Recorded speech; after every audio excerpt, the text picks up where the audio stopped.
பெரியார் பாசன பகுதிக்கு உரிய தண்ணீர் வழங்காததை கண்டித்து சிவகங்கை மேலூர் சாலையில் 500க்கும் மேற்பட்ட விவசாயிகள் சாலை மறியல் போராட்டத்தில் ஈடுபட்டனர். சிவகங்கை தொகுதி சட்டமன்ற உறுப்பினர் குணசேகரன் தலைமையில் இந்த சாலை மறியல் போராட்டம் நடைபெற்றது. சேலம் மாவட்டம் ஜலகண்டபுரம் மலையம்பாளையம் பகுதியைச் சேர்ந்தவர் சந்திரன். 55 வயதான இவரது இரு மகள்களுக்கு திருமணம் நடந்துவிட்டது. இந்த நிலையில் ஏற்கனவே 2 திருமணம் செய்துள்ள சந்திரன் மூன்றாவதாக அதே பகுதியைச் சேர்ந்த கல்பனா என்ற பெண்ணை திருமணம் செய்துள்ளார். இது குறித்து முதல் மனைவி வனிதா அளித்த புகாரின் பேரில் சந்திரனை போலீசார் கைது செய்து சிறையில் அடைத்தனர். சிவகங்கை மாவட்டத்தில் உள்ள பார்த்திபனூர் மதகு அணையில் கருவேல மரங்கள் மற்றும் நாணல் வளர்ந்து முட்புதர்களாக காட்சியளிக்கின்றன. இதனால் அணையில் தண்ணீர் தேங்க வழியின்றி மழைநீர் வீணாவதாக அப்பகுதி மக்கள் புகார் தெரிவித்துள்ளனர். சம்பந்தப்பட்ட அதிகாரிகள் அணையை தூர்வார நடவடிக்கை எடுக்க வேண்டும் என்று அவர்கள் கோரிக்கை விடுத்துள்ளனர். தூத்துக்குடி வட்டாட்சியர் அலுவலகம் எதிரே அம்மா மருந்தகம் திறக்கப்பட்டுள்ளது. மாநில சுற்றுலாத்துறை அமைச்சர் சண்முகநாதன் இந்த மருந்தகத்தை திறந்து வைத்தார். எந்த திட்டமும் மக்களின் பங்களிப்பு இருந்தால் மட்டுமே வெற்றி அடைய முடியும் என்று அப்போது அமைச்சர் சண்முகநாதன் தெரிவித்தார்.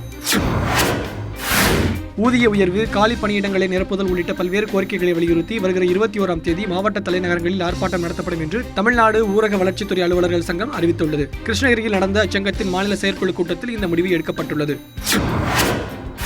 திருவள்ளூர் மாவட்டம் மாரம்பாக்கத்தை அடுத்த நொச்சிக்குப்பத்தைச் சேர்ந்தவர் சிவக்குமார். இவரது மனைவி ரேவதி தூக்கிட்டு தற்கொலை செய்து கொண்டார். அவருடைய சாவில் சந்தேகம் இருப்பதாக கூறி உறவினர்கள் உடலை வாங்க மறுத்து போராட்டத்தில் ஈடுபட்டனர். ரேவதியின் மரணம் குறித்து போலீசார் வழக்கு பதிவு செய்து விசாரணை மேற்கொண்டு வருகின்றனர். கல்வித்துறையில் பல்வேறு சாதனை புரிந்த ஆசிரியர்கள் மற்றும் 100 விழுக்காடு தேர்ச்சியை பெற்று தந்த ஆசிரியர்களுக்கு ஊட்டியில் பாராட்டு விழா நடத்தப்பட்டது. விழாவில் கலந்து கொண்ட நீலகிரி மாவட்ட ஆட்சித்தலைவர் சங்கர் ஆசிரியர்களுக்கு பரிசுகளை வழங்கினார். முன்னாள் முதலமைச்சர் ஜெயலலிதா சொத்து வழக்கிலிருந்து மீண்டும் தமிழக முதலமைச்சராக வேண்டி விருதுநகர் மாவட்டம் சாத்தூரில் உள்ள ஸ்ரீ வெங்கடாஜலபதி திருக்கோயிலில் 4008 விளக்கு பூஜை நடந்தது. அதிமுக அவைத்தலைவர் மதுசூதனன், தமிழக அமைச்சர்கள் மற்றும் சட்டமன்ற உறுப்பினர்கள் இந்த பூஜையில் கலந்து கொண்டனர். காஞ்சிபுரம் மாவட்டம் செவிலிமேடு பகுதியில் அமைந்துள்ளது ஸ்ரீ நரசிம்ம சுவாமி திருக்கோயில். சபரிமலை யாத்திரையை முன்னிட்டு இங்கு 18 படிகள் அமைக்கப்பட்டு திருவிளக்கு பூஜை நடந்தது. இந்த பூஜையில் ஏராளமான பக்தர்கள் கலந்து கொண்டு சுவாமி தரிசனம் செய்தனர்.